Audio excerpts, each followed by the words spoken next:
Assalamualaikum warahmatullahi wabarakatuh.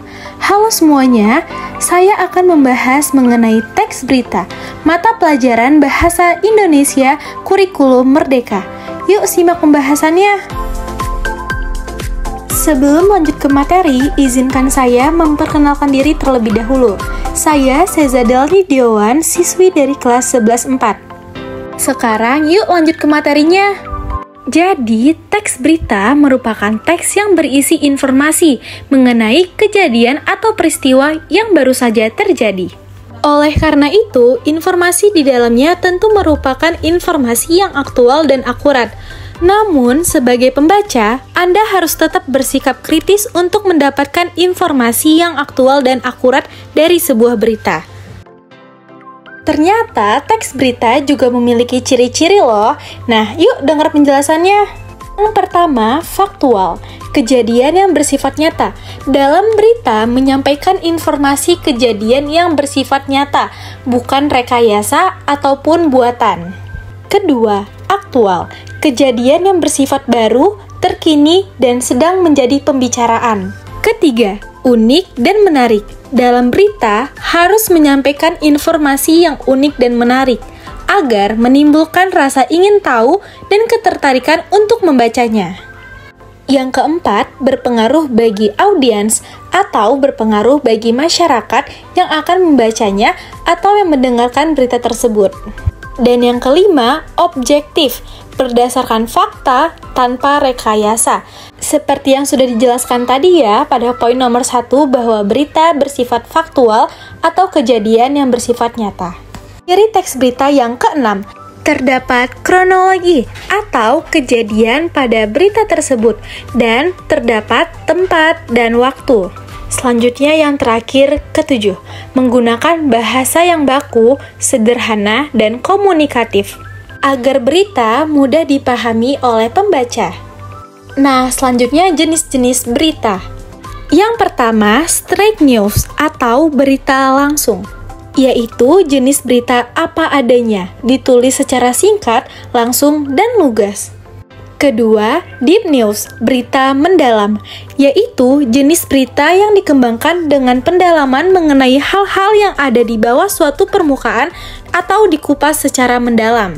Yang ketiga, investigation news, berita investigasi, yaitu berita yang dikembangkan berdasarkan penyelidikan dan penelitian dari berbagai sumber yang dapat menjadi sumber berita.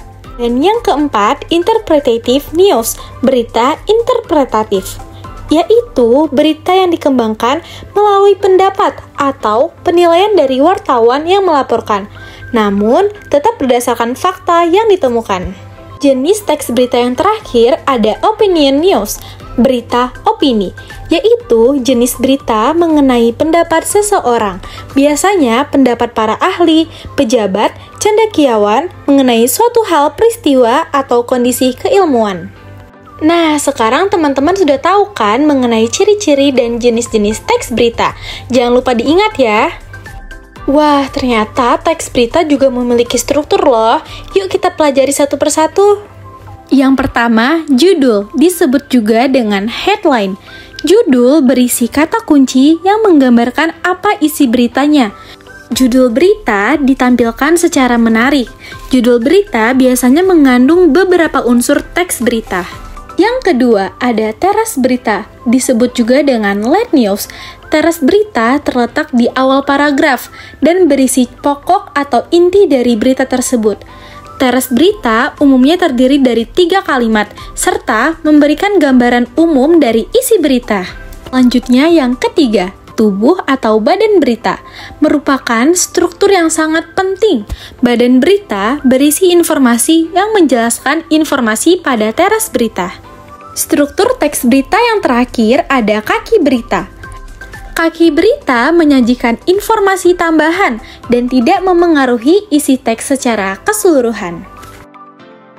Wah, ternyata bagian dari struktur teks berita harus memenuhi unsur nih, yaitu ada 5W plus 1H. Kira-kira apa ya 5W plus 1H itu? Yuk dengarkan penjelasannya. Yang pertama ada what atau dalam bahasa Indonesia yang berarti apa. Unsur ini membahas soal peristiwa atau kejadian yang dibahas dalam berita. Kedua, where atau yang berarti di mana. Unsur ini menjelaskan keterangan lokasi kejadian. Yang ketiga, when atau yang berarti kapan. Unsur ini menjelaskan informasi tentang waktu terjadinya peristiwa. Keempat, who, siapa.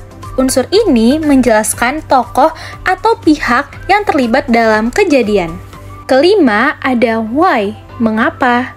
Jadi, unsur ini menjelaskan tentang alasan terjadinya suatu peristiwa.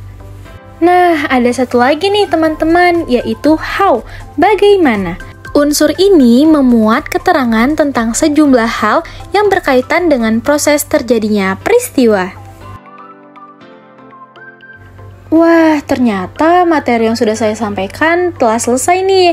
Semoga materi yang saya sampaikan dapat bermanfaat bagi teman-teman semua, dan mohon maaf apabila ada kekurangan atau kesalahan dalam penyampaian materi. Sekian dari saya. Wassalamualaikum warahmatullahi wabarakatuh. Terima kasih.